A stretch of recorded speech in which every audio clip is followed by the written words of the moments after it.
Come va il mercato degli orologi da quando è scoppiata la bolla? Ne abbiamo parlato domenica scorsa, abbiamo fatto la prima parte di questa serie di video che non so quanto durerà, questa è la seconda parte, nella quale abbiamo un po' analizzato le referenze più conosciute, più mainstream, più hot del panorama dell'orologeria, in particolare Rolex, ma anche Omega Speedmaster o per esempio il Nautilus di Patek Philippe. Ma le referenze tanto amate dagli appassionati in realtà sono tante e anche le maison da approfondire sono diverse, quindi non potevo non prepararvi questa seconda parte e poi vedremo magari se sarà il caso di farne qualcun'altra, magari proprio di domenica. Per il momento però lanciamo qualche secondo di sigla.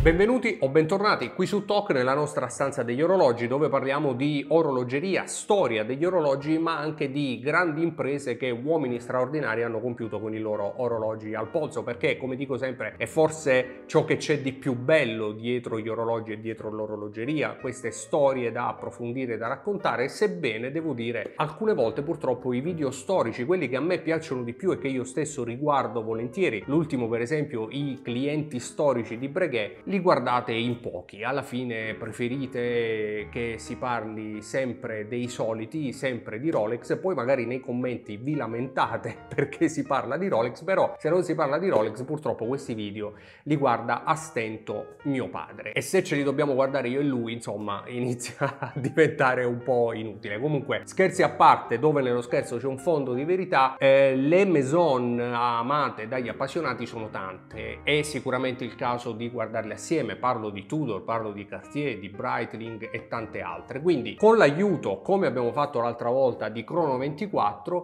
ci andiamo a guardare un po' quelli che sono i grafici, ribadendo ancora una volta, come ho già detto nel video precedente, che sono dei grafici assolutamente indicativi, vanno presi con le pinze, vanno presi, molte volte danno cifre poi diverse dal mercato, magari soprattutto dal mercato italiano. Insomma, sono dei grafici che ci servono a capire l'andamento di certe referenze. Io con la mia esperienza cercherò di dire poi quali sono le vere cifre in ballo, così come ho fatto domenica scorsa, però ecco, non è la Bibbia, non sono grafici certi e perfetti, non si tratta di azioni o di titolo di Stato, si tratta di orologi, di mercato degli orologi, e quindi anche lì dipende da quanto uno è bravo a vendere o quanto è bravo a comprare. Quindi ripeto, sono grafici indicativi, non allarmatevi e non incendiatevi nei commenti. Va bene, fatte queste doverose premesse, andiamo su Chrono24 e vediamo le prime referenze di questa nuova puntata.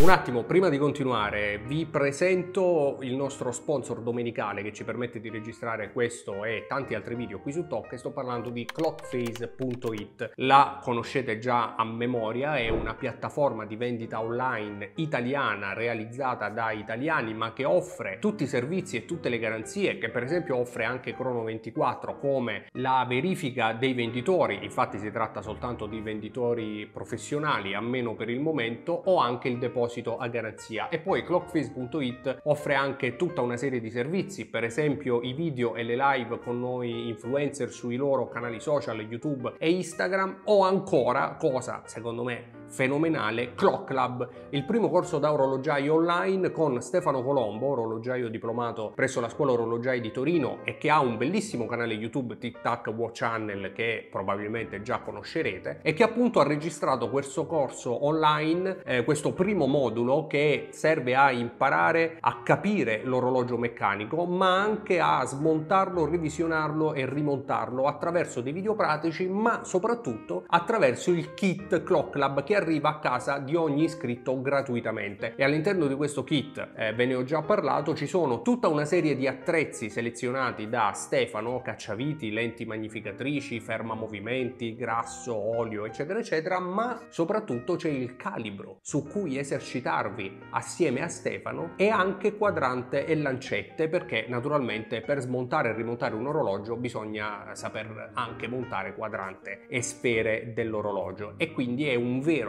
corso pratico. Oltretutto è completamente registrato, quindi potrete vederlo e rivederlo tutte le volte che vi pare, quando volete. Non ci sono degli appuntamenti fissi, non dovete liberarvi quando ci sono le lezioni sono registrate e ogni iscritto ha accesso a queste lezioni attraverso la propria area riservata. E c'è di più, perché il corso è appena iniziato, quindi iscrivendovi avrete la possibilità di cominciare subito. Le lezioni sono già online, vi arriverà subito il kit a casa, credo 24-48 ore, quindi spedizioni immediate, e potete cominciare finalmente a riparare i vostri orologi, quelli dei vostri amici, o magari girare per mercatini, capire quali sono le condizioni degli orologi che andate a guardare, così da non prendere fregature, o magari pagare poco un orologio da revisionare, perché poi tanto la revisione ve la fate a casa vostra. Ci sono anche dei codici sconto, li trovate nella descrizione di questo video, in particolare chat-talk per avere un ottimo sconto sul prezzo di iscrizione, che è già di per sé molto buono. Quindi insomma non dovete fare altro che andare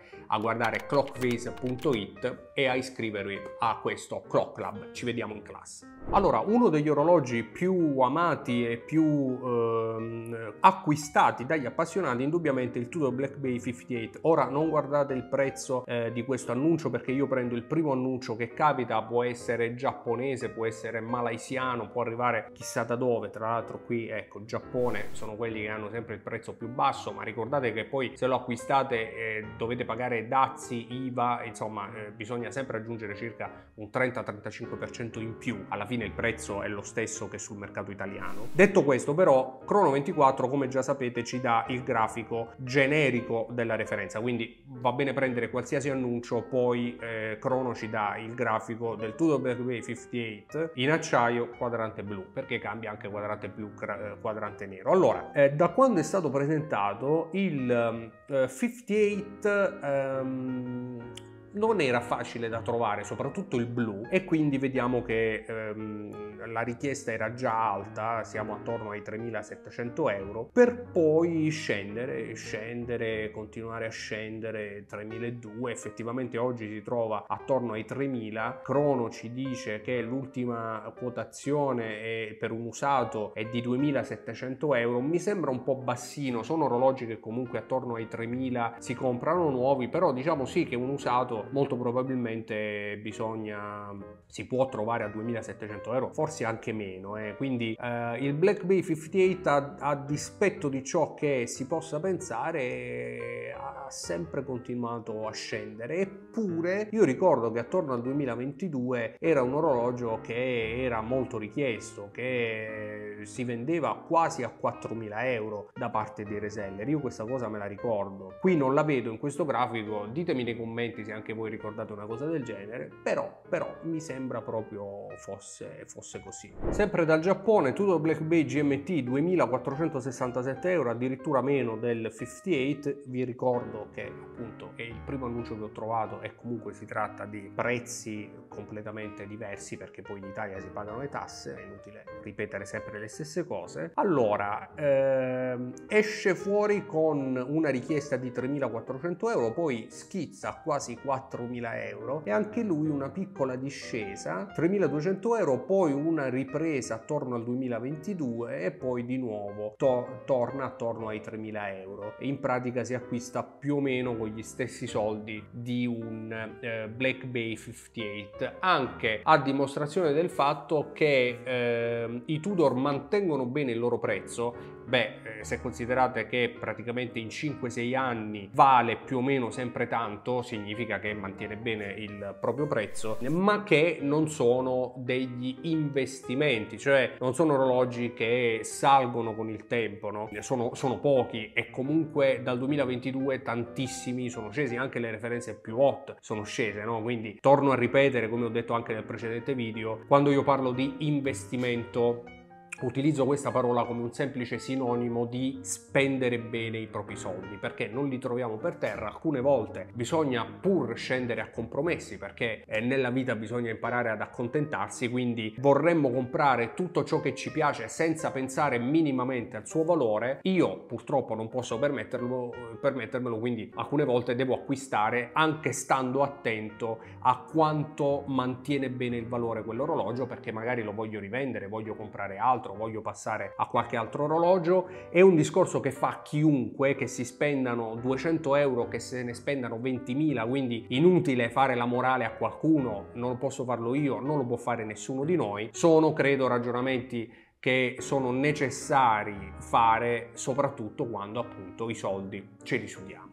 Per questo motivo quindi Tudor, un ottimo orologio da godersi in maniera spensierata e che può far star tranquillo chiunque proprio perché mantiene bene il proprio prezzo, però ecco, si comporta come un buon orologio sul mercato e senza, diciamo, accrescere il proprio valore, almeno per il momento, e lo reputo insomma un orologio sano, ecco, per così dire. Un orologio che ha fatto subito discutere e che aveva già iniziato ad avere delle quotazioni importanti da reseller è il neonato Tudor Black Bay 54, ovvero la versione piccola del 58, piccola per così dire, se non ricordo male un 37 mm, vediamo un po' se ci dice la misura, ma ricordo di sì, diametro 37 mm. Qui parte, ma diciamo questi grafici, proprio per il motivo per cui dicevo prima, cioè che sono indicativi, non rispecchiano effettivamente ciò che è successo, perché questo orologio qui era arrivato appena uscito anche sopra i 5.000 euro. Qui questa quotazione non la vediamo mai, vediamo come per gli altri Tudor una piccola e lenta discesa costante che ha portato l'orologio praticamente da 4.250 euro fino a 3.418 euro nell'arco di un anno circa, credo almeno. Qui siamo ad aprile 2023 e quindi in un anno circa Crono ci dice che ha perso circa 1.000 euro. In ogni caso il grafico rispecchia in maniera abbastanza fedele quella che è la richiesta oggi. È un orologio che appunto gira attorno ai 3.500 euro. Perché? Perché è stato molto apprezzato in realtà dagli appassionati. Io l'ho provato al polso, l'ho trovato un po' piccolino, non lo acquisterei, continuerei ad acquistare il 58, anche se dopo aver provato il nuovo Ghiera Rossa da 41, che è più sottile, un po' più piccolo, ha un quadrante più piccolo, quindi sembra più un 58 di un vecchio Tudor 41, beh, io oggi come oggi andrei diretto su quel Ghiera Rossa, a meno che Watches and Wonders non ci proponga delle novità in casa Tudor che potrebbero per esempio essere un nuovo Monte Carlo. Lo dico sempre, se dovesse arrivare un nuovo Crono Monte Carlo più sottile, più piccolo, diciamo che veda queste evoluzioni stilistiche come è successo anche per il 41 per l'appunto, credo proprio che faremo la fila fuori ai negozi Tudor. Un altro orologino gustoso, prelibato, di cui parlo spesso, di cui sono innamorato e che ancora oggi costa pochino, poi dipende dalle condizioni, dipende da che tipo di orologio, se è quarzo, se è meccanico, comunque parliamo del Cartier Tank, in questo caso il vermeil, ovvero l'argento placcato oro anni 90 al quarzo, un orologino simpaticissimo. Vediamo un po' che cosa è successo a lui, perché è infatti un bel grafico particolare che rispecchia un andamento e un apprezzamento costante di questo orologio. A differenza dei Tudor possiamo vedere che il suo grafico invece lo premia pian piano e nonostante la crisi del 2022 è un orologio che mantiene bene il proprio valore. Diciamo che si partiva da meno di 1.000 euro, ma io ricordo che si trovavano tranquillamente a 500 euro. Siamo arrivati poi a toccare quasi 2.000 euro, era veramente un orologio amatissimo e molto acquistato. Con la crisi è tornato attorno ai 1.300 euro, però poi è salito ancora, oggi siamo attorno ai 1.600 euro ed è effettivamente così. Mentre i Cartier Tank, stranamente in oro, quindi non placcati, e meccanici invece che quarzo, si trovano a poco più, 600, 700, 1.000 euro in più, che secondo me su queste cifre è vero che parliamo quasi del doppio, ma parliamo anche di un orologio completamente diverso, in oro piuttosto che placcato, meccanico piuttosto che quarzo, manuale non automatico. Quindi da valutare attentamente. È chiaro che il vermeil offre una linea diversa, più sottile, più giovane, iconica a suo modo in quanto Mas de Cartier. Il manuale in oro invece normalmente è un po' più vintage, se non ricordo male anche un po' più piccolo rispetto al vermeil, quindi valutazioni da fare. Però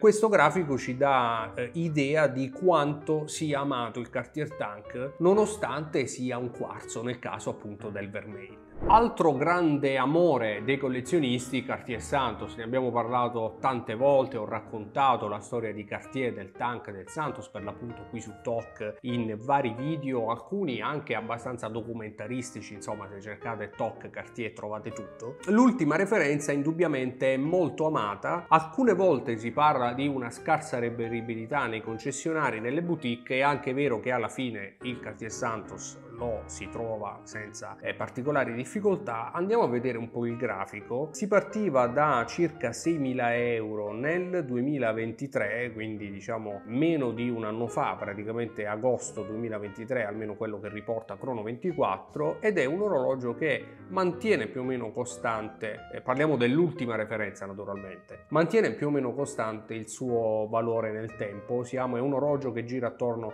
ai 6.000 euro, questo è il 40 mm, non è neppure molto grande, è quello senza data, anche perché poi ci sono i Cartier Tank più grandi che hanno un valore un po' più alto, ma secondo me non sono belli come la misura da 40 che si trova anche in varie colorazioni del quadrante. Orologio che pacificamente gira attorno ai 6.000 euro, qualcosa in meno anche da reseller o con lo sconto da concessionario, insomma orologio più che onesto, più che apprezzabile. In questo caso si potrebbe tranquillamente valutare un Cartier Santos vintage, ce ne sono diversi, sia al quarzo sia automatici, molto belli. Secondo me, grazie alla cornice che nel caso del nuovo, come potete vedere, c'ha questa forma che cerca di raccordarsi con il bracciale, invece nei vecchi Santos la cornice era quadrata come l'orologio. Li trovo più belli esteticamente, quindi io oggi come oggi sceglierei un vintage o un neo vintage, lo sceglierei automatico da 38 mm se non ricordo male, non ricordo adesso a memoria la referenza, ma è un orologio che in quel caso gira attorno ai 4-5 mila euro. Perché? Perché Cartier finalmente si sta facendo capire dagli appassionati,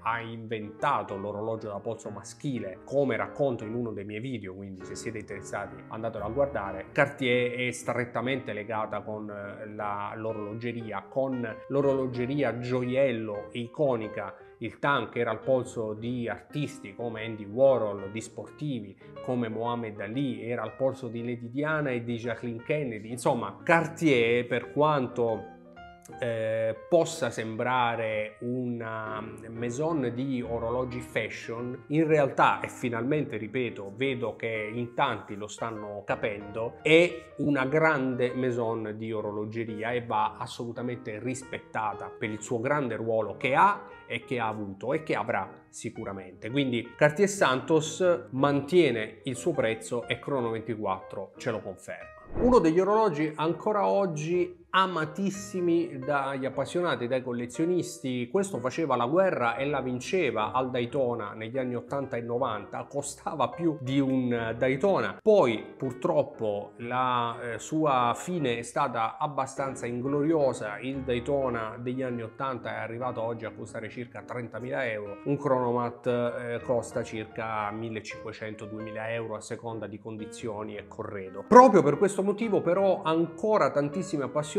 me compreso, ce l'hanno in collezione, ne hanno più di uno, anche perché ci sono vari quadranti bellissimi, ci sono i bracciali, il pilot, ma soprattutto il rouleau, quello a cartucciera, insomma bellissimi e amatissimi, e ancora oggi si può mettere in collezione un orologio di questo tipo a poco prezzo. Questo è sempre un annuncio giapponese, però come potete vedere, così come per tanti orologi vintage in realtà che abbiamo visto, stiamo guardando, abbiamo visto domenica scorsa, le quotazioni sono molto più solide e molto più sane invece di quelle referenze hot che sono state oggetto di speculazione tra il 20 e il 22 e che poi hanno fatto la caduta degli dei, sebbene ancora oggi siano abbondantemente sopra listino, almeno alcune di queste, poche di queste, come il GMT Pepsi, come il Rolex Daytona Ceramica, ma diversamente invece il vintage è qualcosa che mantiene perfettamente il proprio valore, e appunto in maniera sana, perché il vintage è sempre stato qualcosa amato dai collezionisti. Non è qualcosa che si compra per speculazione, si compra perché sono oggetti da collezione. Il Chronomat lo dimostra, è un oggetto che attorno al 2016 si comprava per circa 1.800 euro, dico anche 1.500 perché conosco bene la referenza, poi è salita sopra i 2.000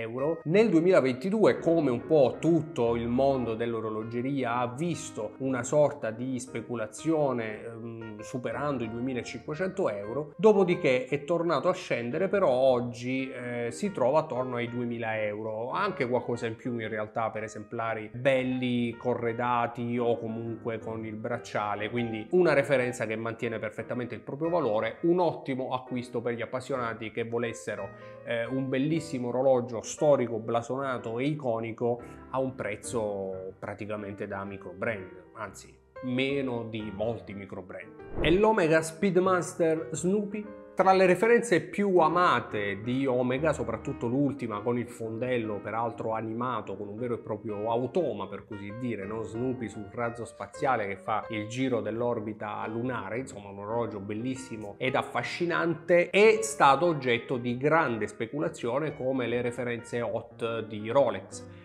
per esempio. Vediamo un po' che cosa è successo allo Speedy, perché è sceso parecchio e forse oggi si può tranquillamente acquistare. Vediamo un po' se c'è il grafico, e infatti nasce con una richiesta di 32.592 euro a fronte di un listino di poco più di 10.000 euro, se non ricordo male, segno del fatto che l'Omega Speedmaster è amato, lo Snoopy è amatissimo, l'ultimo Snoopy col fondello animato è qualcosa proprio di sensazionale. Richiesta altissima, non so quanti ne abbiano venduti e se ne hanno venduti, naturalmente destinata a scendere, anche perché parliamo appunto, si parte dal 2022, quindi in piena bolla speculativa. È un orologio come tanti altri, come appunto i tanti Rolex che abbiamo visto nella puntata scorsa, che poi ha iniziato una caduta che non si è ancora arrestata e che oggi lo ha portato attorno ai 17.000 euro. In realtà è un orologio che si trova tranquillamente a 14-15, poco più del listino. Vale la pena acquistarlo poco più del listino? Secondo me sì, perché il concessionario non ve lo darà mai. Non so se è uscito fuori di produzione, probabilmente no, ditemelo nei commenti, non me lo ricordo, però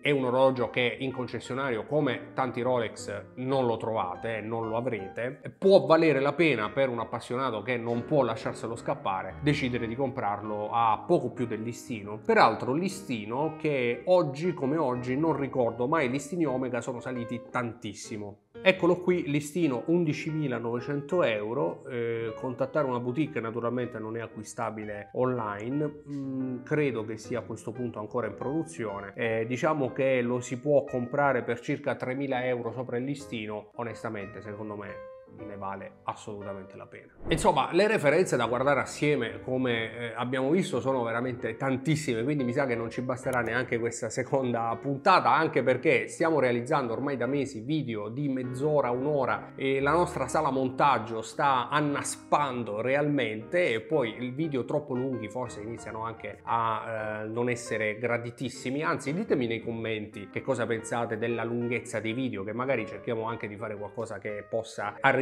direttamente a voi e possa piacere direttamente a voi. Quindi io credo di dovervi dare appuntamento a una terza puntata, ma vi faccio anche una richiesta. Sempre nei commenti ditemi quali referenze guardare assieme, discutere assieme e utilizzare insomma un po' l'andamento di mercato come scusa poi per parlare anche della referenza e dell'orologio. E quindi leggerò tutti i commenti, mi raccomando, scrivete numerosi, e io vi ringrazio per essere stati con me fin qui anche in questa puntata. Vi do appuntamento ad un prossimo video qui su TOC. Ciao!